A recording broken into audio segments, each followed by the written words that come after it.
কই আর পুডি এই দুইটা মাছই বেশি বাগাইছি পাথর, তাই না?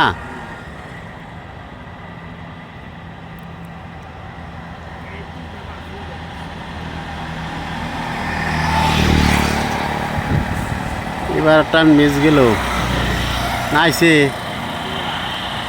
ওই যাইছে। আর মাছ আছে একটা, মানে টান দিলে একটা দুইটা আইয়েই। এবারে কি মাছ আইছে? কই আছে, কইয়ের খুব প্রচুর কই আইছে এবার। কই কইলাম না যে পাথর বুঝাই কই।